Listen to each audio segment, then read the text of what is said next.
dear beloved, Boss Mike Cervera.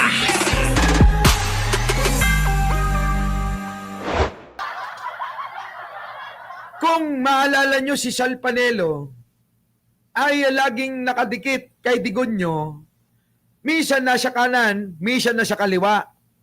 Di po ba? At lagi pong nakaalalay. Ngayon po iba na, mga kababayan ko. Ito na ho yung sinasabi niya. With these people, they are under. Ito ha. Panoorin ninyo mga kababayan ko. Panoorin ninyo. Panoorin nyo yung sinasabi. Pakinggan nyo mahigit, unawain ninyo. Eto na. Iba. The problem with these people, they are underestimating this president. Kita nyo? Ang problema, Eka, sa mga taong ito, hindi daw na raw siya kasama, ay ina-underestimate daw si Pangulong Bongbong. Diba? O, ayan na, si Panelo na may sabi niyan. Ina-underestimate nyo. Masyado nyong ina-underestimate. Etong Pangulo ng Pilipinas. Eto na. Pakinggan nyo muna po. Pakinggan nyo muna po, mga kababayan ko. Iba. The problem with these people, they are underestimating this president. They tell us he's weak. I disagree. He has political will. Dapat sinabi mo yan kay Digong. Si Digong ang nagpauso na weak yun. Paano na ito, mga kababayan ko? Ha? Sabi, lagi nila sinasabing weak daw tong presidente na to. Si Digong ang nagpauso ng weak na yan. Paano na yan, Banat Bay? Parang sinabi ni Panelo, bobo ka talaga. Tama. Parang dito, mga kababayan. Parang sinabi ni Panelo na itong mga DDS na nagsasabi na weak leader si Pangulo ay mga bobo talaga. Eto na ho Oo, eto na. Pinatunayan na ho ni Panelo na mga bobo yung mga DDS dito. Tama mali? Oo. Sabi ni Aichang kokonti pa lang daw po yung like natin. Oo, kung maaari lang po sana mga kababayan, opo, kahit ayaw nyo ko, pwede nyo naman pindutin yung like, wala naman pong bayad yan. At sa mga nagtatanong, kung may bayad daw po yung pag-share at pag-subscribe, wala pong bayad yun. Mga kababayan ko, wala pong bayad ang mag-subscribe dito sa channel ko. Ewan ko na lang sa mga DDS, baka meron. Pero dito sa channel ko, wala ho. Wala. Kaya ano pang hinihintay ho ninyo sa mga nag-iisip na baka may bayad? Wala ho, mga kababayan. Pinakiusapan ko si Lolo YouTube. Eto na mga kababayan ko. Ulitin nga natin, maganda tong sinasabi ni Panelo pakinggan nyo maigi Pakinggan nyo maigi. Eto na. Buuin mo, Boss Mike, buuin mo. Iba. The problem with these people, they are underestimating this president. They tell us he's weak. I disagree. He has political will. Nako. He was able to do that in the KOJC. Can you imagine sending their 3,500 policemen just to arrest? Kita nyo? He was able to arrest, detain, and through to The Hague, Mr. Duterte, Nako. the former president. Kita And nyo? he was able to humiliate General Torre, Nako. who followed strictly his instruction. Pag ganyan ng klaseng tao, may political will, magaling siya. Magaling! The problem with this people, Magaling daw mga kababayan si Presidente! Putik na yan. May target na naman ng mga DDS, ano? Ito na ba yung sinasabi mo, Greco Belhica, na maraming babaliktad? Akala ko ba sa inyo, bakit parang kay Pangulong Bongbong, Parang kay Pangulong Bongbong ngayon, mga kababayan, sabi ko sa inyo, naglilipatan na yung mga dating kalyadong nakadikit, nakasuso sa puwet ni Digonyo. Ayan. Mga kababayan ko, paano na ito? Ha? Paano? sa mga DDS na nanawagan ako. Ha? Eto si Panelo. Ang tanong ko sa inyo, kakampi nyo pa ba to? Tanong ko lang tanong ko lang. Siguro naramdaman na ni Panelo, hindi kakayanin. Hindi kakayanin ng dati niyang mga kasama yung pagpapabagsak kay Pangulo. Kita niyo ano sinasabi? Abay, tigil-tigilan nyo na. Masyado nyong ina-underestimate. Si Pangulong Bongbong, siya kakasabi ng weak leader. Ito na nga yung patunay, Eka. Nasaan na ngayon si Kibuloy at nasaan na si Digong? Kita nyo.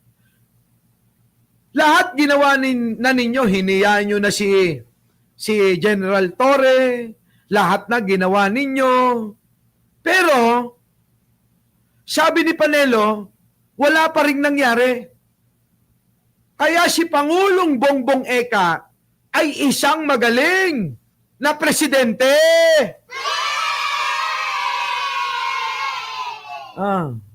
Paano na ngayon, mga kababayan ko? So, pabawas na sila ng pabawas.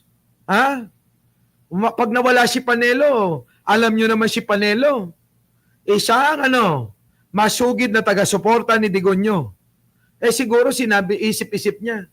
Kaysa madamay ako dyan,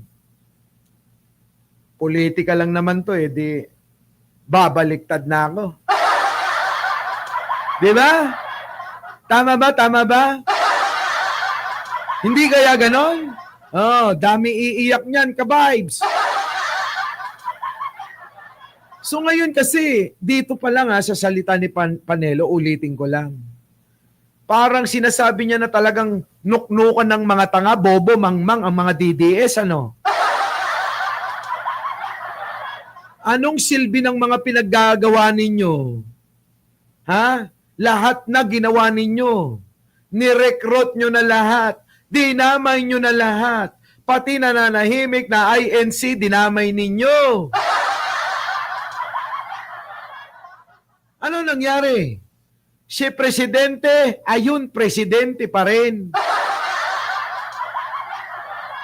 Asan si Sara? Asan? Matagal nang nawawala mula nang matapos ang rally. Asan si Sara? Baka naman luka-luka na yan, Baka naman mga kababayan, si Sara nanghuhuli na ng mga langaw sa bahay nila.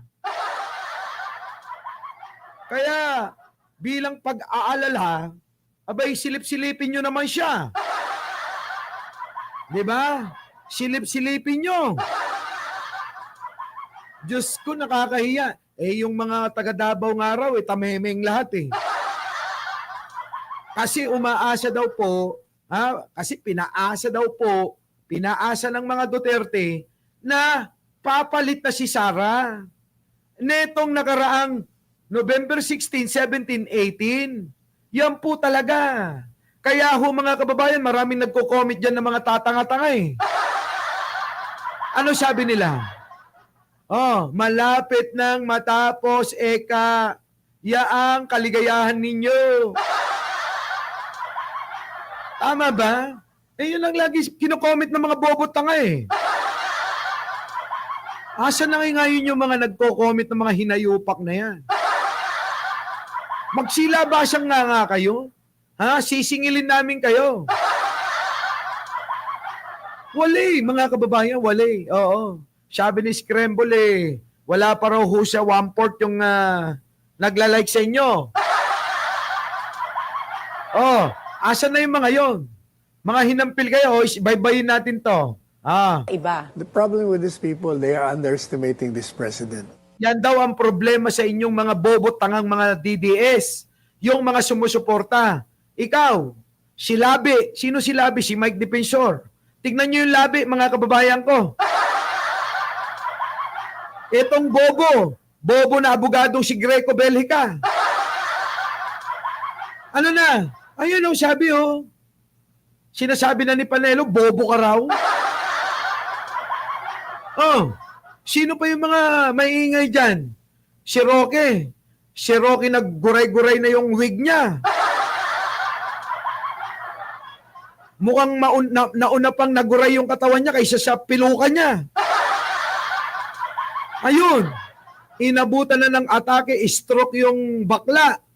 Ha? Mga kababayan ko, nandoon pa rin siya. Nako, may warrant ka na.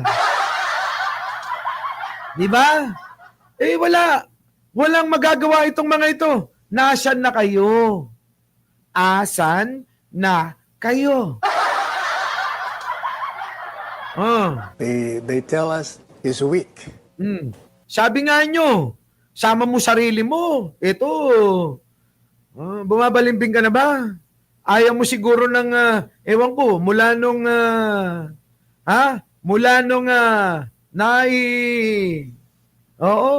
nai-launch na natin mga kababayan, yung Bingador, mukhang natakot na to, no? Natakot yata sa Bingador to eh. Kasi alam niya, lahat sila mabebengge eh. Tama? Ay, nako ha. Ayan, tignan niyo mga kababayan ko. Oh. They tell us he's weak. Oh. I disagree. He has Oh, kita nyo? Yung kasama nyo mismo na best friend ni Digonyo, disagree. Disagree sa mga sinasabi nyong weak leader. Pati si Digong, kinontra na ni Panelo. Tama mali. Sipin nyo maigi. Ulitin ko, sino ba nagpauso ng weak leader daw? Si Pangulong Bongbong? Hindi baga si Digong na sinundan ng mga uto-uto mangmang na mga vlogger at mga DDS na mga tatanga-tanga. Tama ba? Mamaya balikan natin yung pagiging tanga-tanga, uto-uto, sinto-sinto, bobo mangmang. Ng mga DDS, ha? O, balikan natin yan. Tuloy! will. He was able to do that in the KOJC. Can you imagine sending their 3,500 policemen just to arrest Kibuloy? He was able to arrest, detain, and through to The Hague, Mr. Duterte. Hindi na President Duterte ang tawag! Teka! Mga kababayan, narinig ninyo! Hindi na ho President Duterte! Hindi na PRRD! Mr. Duterte na! Wala na itong mga DDS. Ako talaga hindi nagkakamali ng hinala na talagang napatunayan na ng sambayanan ang kahinaan ng kampo ni Sara Duterte. Mr. Duterte, ang tawag ni Panelo kay Digonyo. Kamakailan lang President Duterte ng President Duterte. Anyari? Pakitalo nga sa mga DDS. Walastik mga kababayan. Ano na nangyari? Naguhudasan. Oo, naguhudasan na, no? Break na sila, break na. Oy, sabi. And through to The Hague, Mr. Duterte, the former president. And he was able to... Kita nyo? Mr. Duterte na nga ang tawag. And ano? former president. And he was able to humiliate General Torre, Correct. who followed strictly his instructions. Siyempre, sumusunod lang sa instruction si General Torre kay Pangulong Bongbong. Di ba? Ano? Yan yun, mga kababayan ko. Yan yun.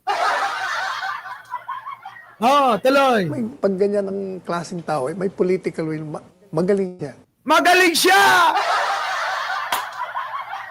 May political will daw si Manong Bongbong at magaling. Magaling daw si Manong Bongbong ayon sa adviser dati ni Digong. Best friend ni Digong. Adviser ni Digong. Eh bakit ito ngayon yung nagsasabi na may political will? Magaling si Manong Bongbong. Sara, ano ka ngayon? Sara, ano? Bak ka na lang ngayon, ano? Sabi ko naman sa'yo, wala kang pag-asang maging Pangulo. Wala kang pag-asa na maging Pangulo pa kung si Panelo mismo sinasabihan ka na, bobo ka. Tama ba mga kababayan ko? Hindi, alam ko Oo. Si Panelo tahiran na to sa politika. Alam na alam niya na wala na talagang pupuntahan itong kampo ni Duterte. Wala na. Oo, maiitsapwera na itong mga ito. Kulang na lang yan mga kababayan, maghagis na ng towel na kulay puti. O kaya iwagayway mga kababayan yung panyo na kulay puti ni Sara Ayan nauna na si Panelo. Oo, kulang na lang mga kababayan. Oo, Sara-Sara magnanakaw na ito Ang saya-saya, no? Ang saya-saya ng mga nangyayari na. Pero mas masaya sana kung lahat ng mga hindi pa nagkapag-like dyan, mag-like na. Our beloved Boss Mike Cervera.